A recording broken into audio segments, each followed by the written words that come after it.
Hello world, I'm Chris Perillo. I was waiting for my cue just off camera, streaming this Q&A live to you in a room that is different than it was earlier. We're in the process of building up a better kind of production studio in the Gnomestead, my home, where I happen to do a lot of the live broadcasts, including this one.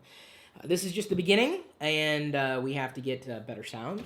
We've got to get sound dampener types of foam, and we've got to get lighting that is more appropriate for video recording and a whole bunch of other stuff. But I did want to say thank you again to all the Supernomies, aka the patrons. We kind of worked out a way to beam them up onto the wall behind me. Today's question is in relation to CES. I've been to CES. I remember when I went to CES for the first time, and I was overwhelmed. There was a lot going on. And I think the thing that stood out the most for me in going to CES was the amount of technology there, yes, of course. But I was never really blown away. I kind of hate to say that. Every once in a while you find a gem, and it was very difficult. I guess I kind of have some precise standards in terms of what I might be looking for in terms of value of going to an event like CES. What really blew me away was the sheer size of CES. Huge, huge, huge.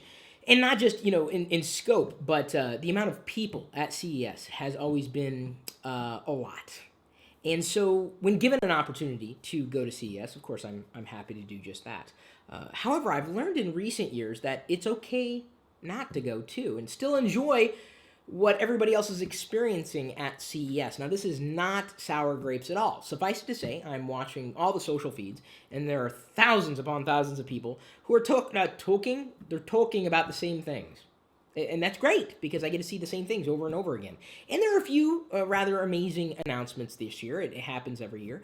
The thing that always tempers my excitement around CES is knowing that a lot of the stuff that you see isn't necessarily ready to ship. Very rarely will you find a product at CES that's ready to go. And of course, you see a lot of trends. A few years ago, it was all about the 3D TV, and I remember looking at it thinking, yeah, this is interesting. It's fascinating. It's nice, but it's still kind of in the realm of gimmickiness. And I'm not sure if I'm a fan of gimmickiness.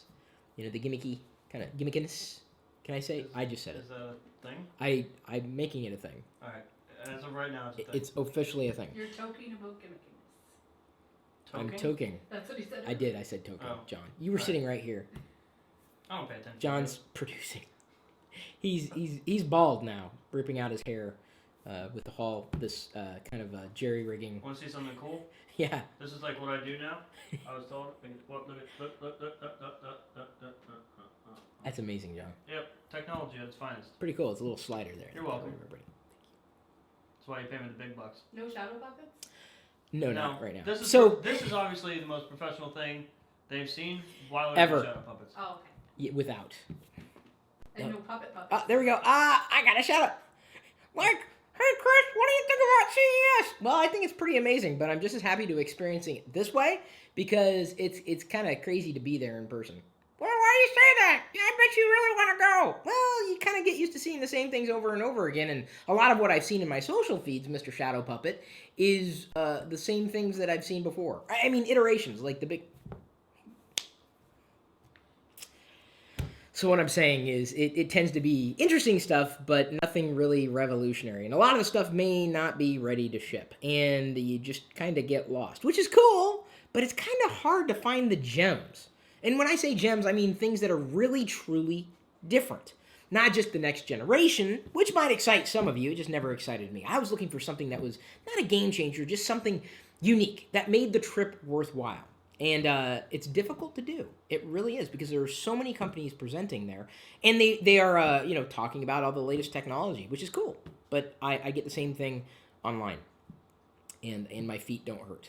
My head hurts right now, but it would probably be worse in Las Vegas because the air is dry. I've been there so many times. More than likely, it's been for some kind of event like CES. And I'm very, very happy in experiencing CES through your eyes if you're there, and I doubt you are because you probably wouldn't be watching this.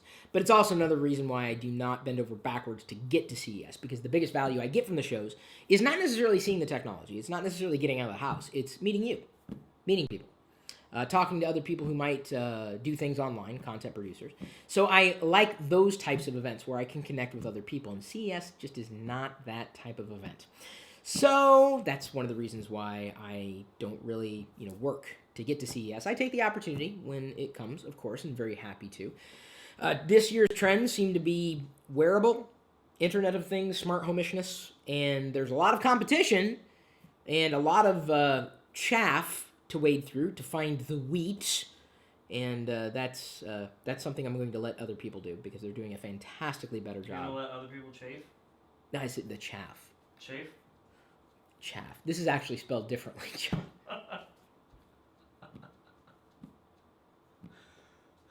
See, why would I not want to stay here at this stage?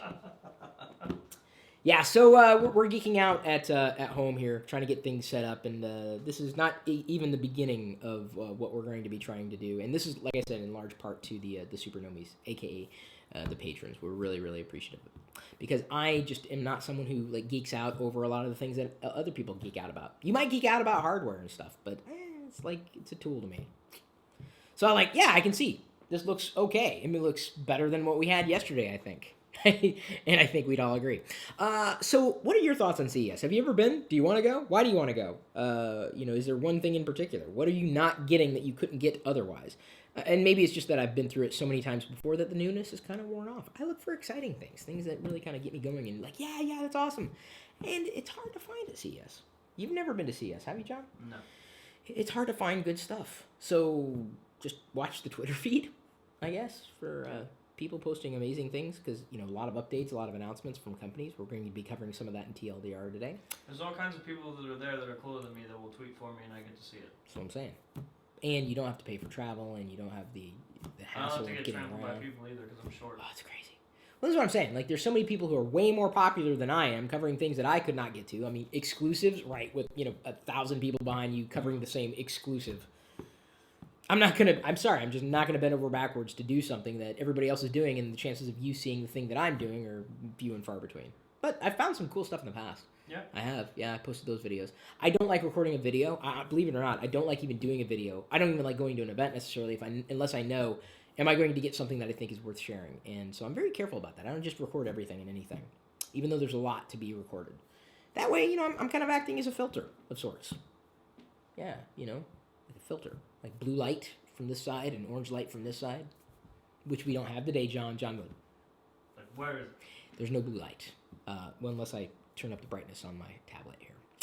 Thank you, everybody, for tuning in. Those are my thoughts on CES immediately and likely into the future. Why I like to go to those types of events, what I look forward to most, and why I'm not likely there this year or any year in the future, because that's not likely to change. Thank you, again, for your support. Thank you for tuning in, and at this point, I'm going to leave you to your own devices.